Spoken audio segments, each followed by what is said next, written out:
ഞാൻ തട്ടിൽപിതാവിനെ കുറിച്ച് ഓർക്കുമ്പോഴും എനിക്ക് തോന്നുകയെന്ന് പറഞ്ഞാൽ ഈ ഇടയ്ക്കാണ് നമ്മുടെ ഫ്രാൻസിസ് മാർപ്പാപ്പ വന്നു കഴിഞ്ഞിട്ടാണ് അനുധാവനം, സഹഗമനം എന്നൊക്കെയുള്ള വാക്കുകൾ കത്തോലിക്കാ സഭയിൽ കൂടുതൽ പ്രതിഫലിച്ച് ഈ അടുത്തായിട്ട് കേൾക്കാൻ തുടങ്ങിയത്.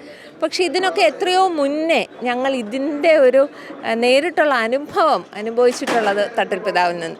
എന്നും പിതാവിൻ്റെ പ്രത്യേകത അറിയാമല്ലോ, പുഞ്ചിരി പിതാവ് എന്നാണ് പറയുന്നതെന്ന് പറയും. അപ്പോൾ എപ്പോഴും ചിരിച്ചുകൊണ്ട് നടക്കുന്ന പിതാവ് നമ്മളെ എവിടെ വെച്ച് കണ്ടാലും, നമ്മൾ ചിലപ്പോൾ ഡിപ്രസ്ഡ് ആയിരിക്കും, ഡൗൺ ആയിരിക്കും, ക്ഷീണിതരായിരിക്കാം, എന്തെങ്കിലും ജോലിയൊക്കെ ചെയ്ത് താഴ്ന്നു വന്ന് പിതാവിനെ കാണുമ്പോൾ ഒരു 100 വാട്ട്സ് ചിരി ഇങ്ങനെ മുഖത്തുള്ളത് കൊണ്ട് നമ്മളും സ്വയം ഒന്ന് ഉയരുകയും ഉണരുകയും വീണ്ടും ശക്തി ആർജിക്കുകയും ഒക്കെ ചെയ്യുന്ന ഒരു അനുഭവം എപ്പോഴും പിതാവ് പകർന്നു തരുന്ന എനർജി അതാണ്.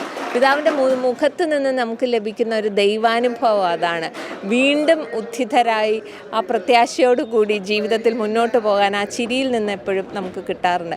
ഞങ്ങൾ അരമനയുടെ വരാന്തകളിലൊക്കെ കൂടെ ഇങ്ങനെ നടക്കുമ്പോൾ എന്തെങ്കിലുമൊക്കെ പണിക്കായിരിക്കുമല്ലോ അവിടെ വരുന്നത്, അതൊക്കെ കഴിഞ്ഞ് ഇങ്ങനെ ആകെ തളർന്നു വന്നാലും പിതാവിനെ കാണുമ്പോൾ നമുക്ക് അങ്ങനെ നിൽക്കാൻ പറ്റില്ല. പിതാവിനോടൊപ്പം നമ്മൾ ഉണരും. കയ്യിൽ പിടിച്ച് റെജീന എന്തുണ്ട് വിശേഷം എന്ന് ചോദിക്കുമ്പോൾ അത് ഓരോരുത്തരെയും പേര് ചൊല്ലി വിളിച്ച് പിതാവിൻ്റെ ഒപ്പം പിതാവ് ഇങ്ങനെ കൈ പിടിച്ച് ഇങ്ങനെ നടത്തും കുറച്ച് ദൂരം. അടുത്ത ആളെ കാണുന്നോടം വരെ നമ്മുടെ വിശേഷങ്ങളായിരിക്കും പിതാവ് ചോദിച്ചറിയുകയും പങ്കുവയ്ക്കുകയും. അതൊരു വലിയ അനുഭവമാണ്. കാരണം പിതാക്കന്മാരുടെ ഭാഗത്ത് നിന്ന്, അച്ഛന്മാരുടെ ഭാഗത്ത് നിന്നൊക്കെ നമുക്ക് സ്നേഹപൂർവ്വമുള്ള ഒരു പ്രോത്സാഹനവും തലോടലും ഒക്കെ ലഭിക്കുമ്പോൾ വീണ്ടും ഊർജ്ജസ്വലരായി മുന്നോട്ട് പോകാനുള്ള ഒരു വലിയ ഇത്. അതാണ് എപ്പോഴും പിതാവിനെ കുറിച്ച് ഓർക്കുക.